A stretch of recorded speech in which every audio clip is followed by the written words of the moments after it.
Assalamualaikum warahmatullahi wabarakatuh. Halo teman-teman, di video kali ini kita akan membahas hal yang penting banget dalam dakwah, yaitu studi kebijakan dakwah dan manajemen kelembagaan.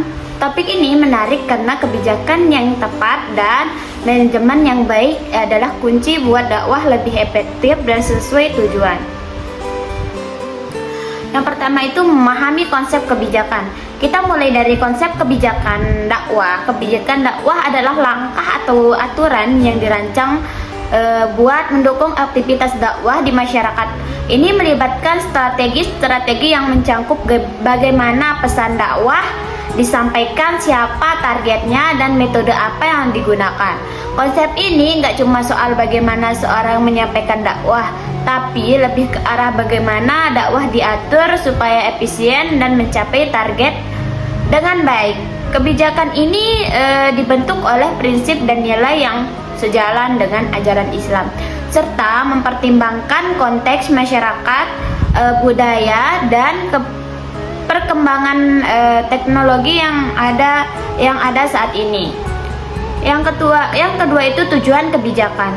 Tujuan utama dari kebijakan adalah memperkuat pesan dakwah dalam masyarakat dan menjamin bahwa dakwah yang dilakukan itu efektif dan tepat sasaran. Ada beberapa tujuan spesifik, yaitu yang pertama memastikan kesesuaian ajaran kebijakan dakwah, memastikan pesan-pesan yang disampaikan itu benar sesuai dengan ajaran agama. Yang kedua itu efisiensi. Efisiensi dakwah. Kebijakan dakwah membentuk dalam pengatur penggunaan sumber daya secara efisien, baik itu tenaga, waktu, atau biaya, supaya dakwah bisa menjangkau lebih banyak orang. Yang ketiga, mengoptimalkan dampak dakwah. Selain mencapai banyak orang, kebijakan dakwah diharapkan mampu memberikan dampak positif di masyarakat, seperti meningkatkan pengetahuan agama atau menumbuhkan nilai-nilai baik di masyarakat. Terus yang ketiga itu fungsi kebijakan dakwah.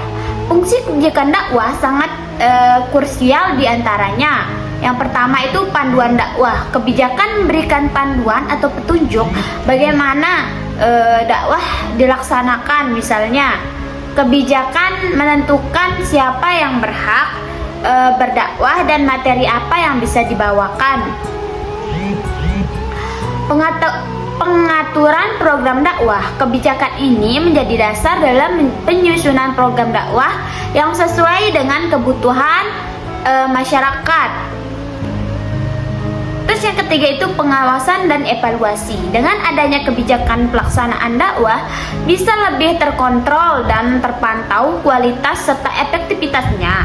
Ini juga memudahkan evaluasi untuk perbaikan ke depan.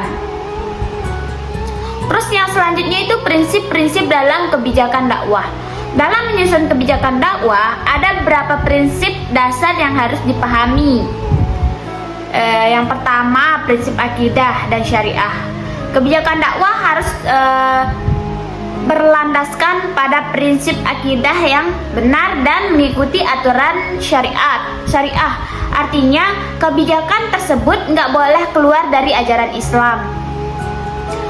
Terus yang kedua itu prinsip keadilan. Kebijakan harus bersikap adil tanpa memandang status sosial atau kelompok. Semua orang bisa mendapatkan akses yang sama dalam dakwah. Terus yang ketiga, prinsip keterbukaan. Dakwah yang efektif harus bersikap transparan. Misalnya, organisasi dakwah perlu mengkomunikasikan tujuan dan langkah-langkah mereka dengan jelas kepada masyarakat. Terus yang selanjutnya, prinsip kontekstual kebijakan dakwah harus mempertimbangkan konteks budaya sosial di masyarakat. Misalnya, metode yang dipakai di kota besar mungkin beda dengan yang di desa. Selanjutnya itu manajemen kelembagaan dalam dakwah. Selain kebijakan, ada juga yang namanya manajemen kelembagaan dakwah. Ini adalah cara mengelola lembaga atau organisasi dakwah supaya bisa berjalan dengan efektif. Di sini tuh ada 4 aspek penting. Yang pertama itu perencanaan. Perencanaan dalam manajemen kelembagaan mencakup visi, misi, dan tujuan dakwah jangka panjang. Perencanaan ini juga termasuk penyusun program-program dakwah yang terstruktur, terukur.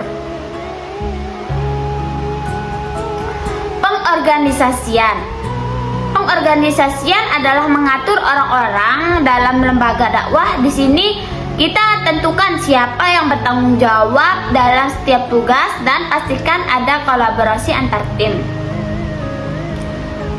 Yang selanjutnya itu pelaksanaan. Pelaksanaan adalah tahap di mana semua perencanaan diterapkan. Ini mencakup pengaturan aktivitas dakwah, penyebaran materi, dan kegiatan lainnya. Terus yang keempat itu evaluasi dan pengawasan. Tahap ini adalah untuk melihat apakah program yang dijalankan berhasil atau tidak. Evaluasi ini bisa melalui survei, feedback atau pengukuran dampak di masyarakat. Terus yang keenam, prinsip manajemen kelembagaan dakwah. Manajemen kelembagaan dakwah juga memiliki prinsip-prinsip sendiri. Yang pertama, efisiensi dan efektivitas. Semua kegiatan harus dilakukan dengan cara yang hemat tapi tetap efektif. Terus yang kedua itu transparansi dan akuntabilitas. Lembaga dakwah perlu transparan dalam keuangan dan akuntabilitas supaya mendapat kepercayaan dari masyarakat. Responsif. Yang ketiga itu responsif terhadap kebutuhan umat. Lembaga harus responsif atau cepat tanggap, kayak menanggapi terhadap isu atau kebutuhan masyarakat yang muncul. Yang keempat itu adaptif terhadap perubahan zaman. Perubahan teknologi dan sosial perlu diperhatikan dalam manajemen kelembagaan agar dakwah tetap relevan dan dapat diterima.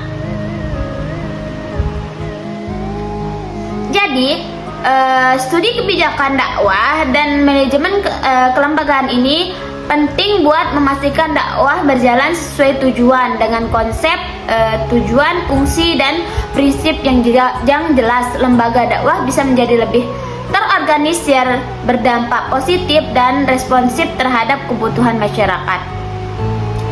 Mungkin hanya itu saja yang bisa saya sampaikan. Jika ada salah kata, mohon maaf. Wabillahi taufiq wal hidayah. Wassalamualaikum warahmatullahi wabarakatuh.